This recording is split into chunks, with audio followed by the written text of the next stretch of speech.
Yes, people, welcome back to the channel. We are here outside the Emirates with the main man, Lee.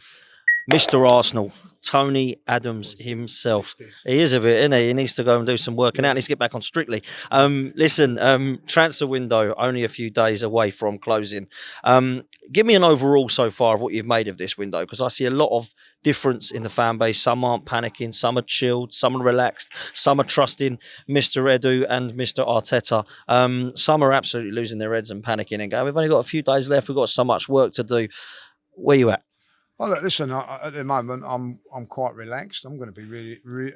How I see it is, if they bring in the forward of whoever it is, I will look at it and go, yeah, well done, and it'll be a really good transfer window because we've strengthened the squad.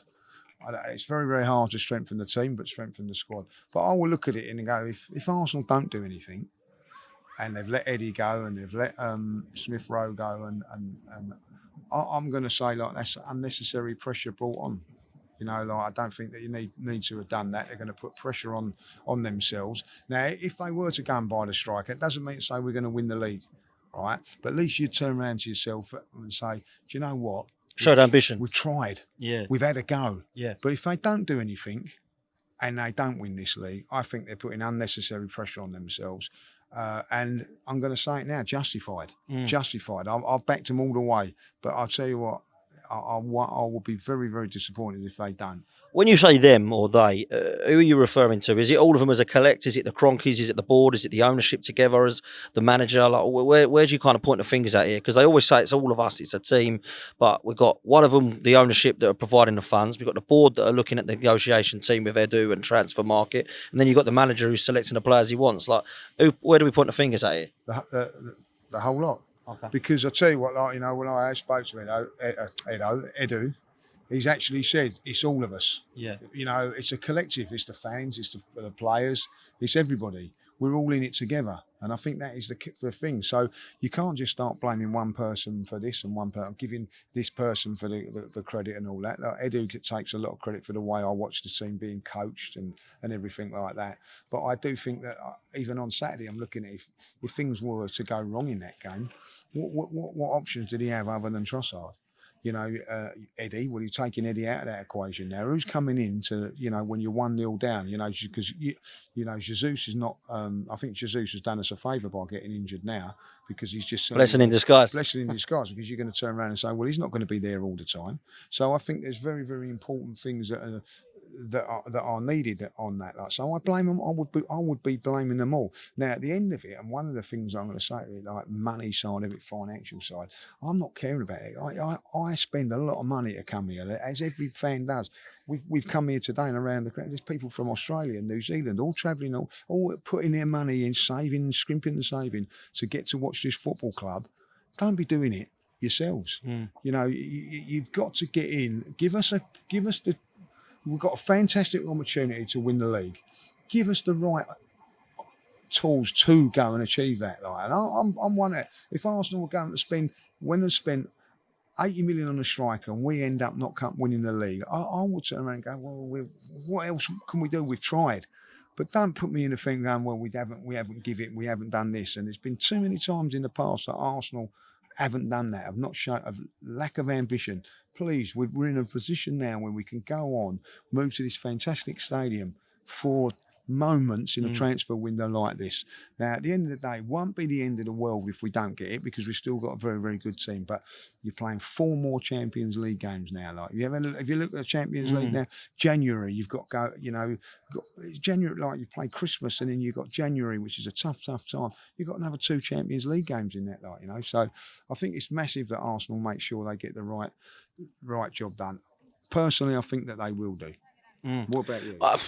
I think we're going to get a forward. I don't know who it's going to be. I don't know what position it's going to be. If it's going to be a striker, one that can cover all 3, or if it's going to be an out-and-out winger. The reason I want a striker is because if Jesus is fit, he can cover for Saka. And we have seen Martinelli go over there. I don't think we've got anything up top other than Havertz at the moment. Eddie's now gone. Jesus can't show himself that he's fit. And number 9 Is he a number 9? Not for me. I think Jesus has had better games at Arsenal from the wide positions. When he does play in the 9, he's over there anyway. I think for me, we need an out-and-out striker. I don't know who it is. I can shout names: Victor Osimhen, Victor Gyökeres, Victor. Battle of the Victors, isn't it, really? But Yeah. I do feel like we do need one of them to come in, because I feel like that's what we need. Listen, let's talk about what we have actually done, because Calafiori has come in and Mikel Merino's come in. Now, I personally feel like they're two good signings, because it actually allows our left-hand side to be a little bit more settled. Last season, we saw a different left-back every game. We saw a different left-8 every game. Martinelli and Trossard and Gabriel were the only really 2 players or 3 players on that side that were actually set in stone. There was no sustainability. We never knew who was going to play at left-back or at left-8. Now, sometimes that's good, because you can obviously use your tools for different games.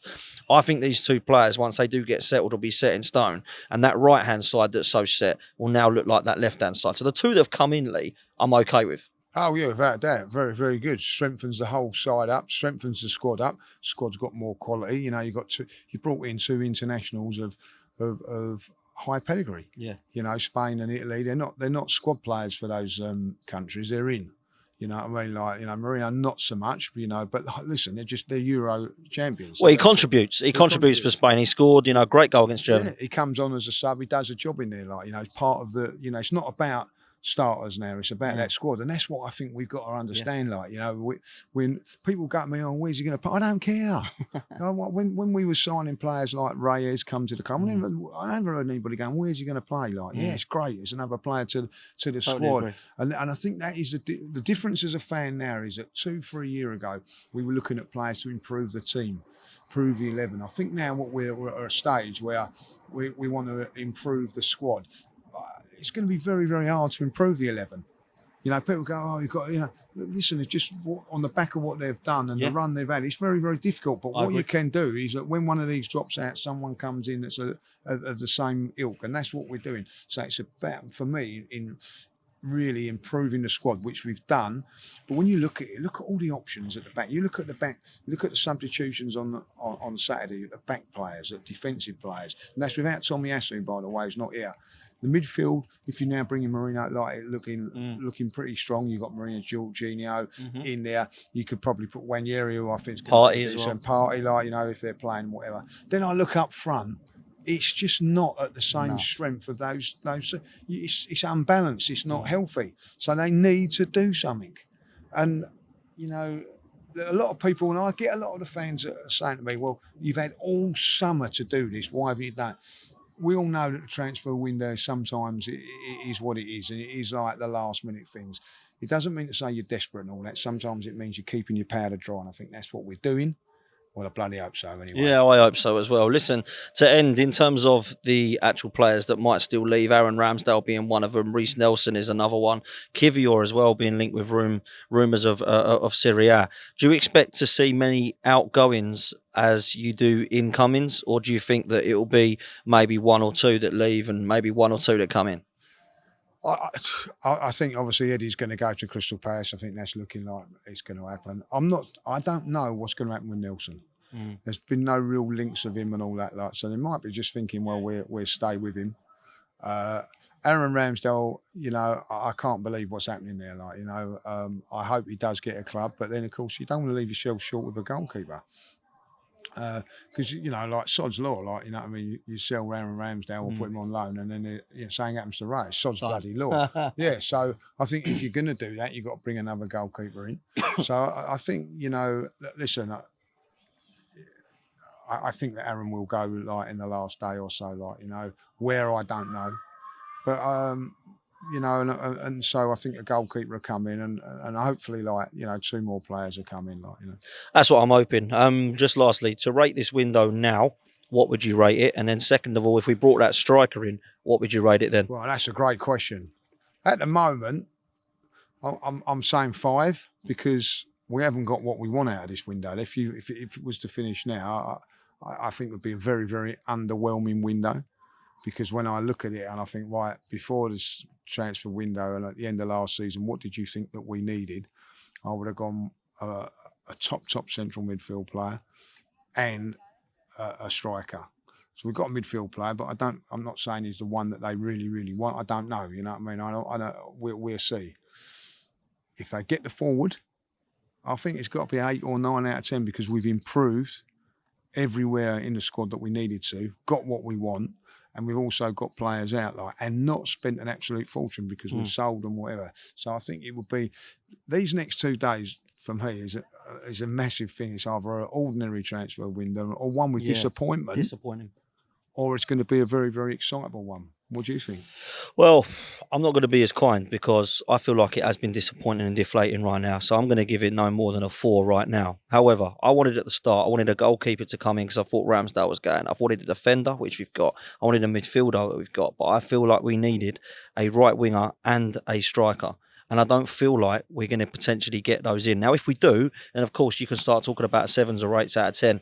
But right now it's quite a deflating one. But I'll tell you this now, I'll be shocked if we didn't sign someone. I'll be stunned if we didn't get somebody in the last few days. So that's why I'm going with what I'm going with. And I think if we can get that forward in, I do think we've got enough cover in most of the positions. It's just Erdegaard. That's the one. And it's always going to be a knockdown if he gets injured. But 100%. who's going to come in? Wanyeri, maybe Havertz might go and drop into that number 10. But we haven't really got that light for light. Precisely that. Listen, people, let us know what you think in the comments. Make sure you do me a favour. If you do enjoy the content outside the Emirates from me and Lee, and you want to see more of it, then please make sure you hit the like button and you subscribe to the channel. We'll see you next time.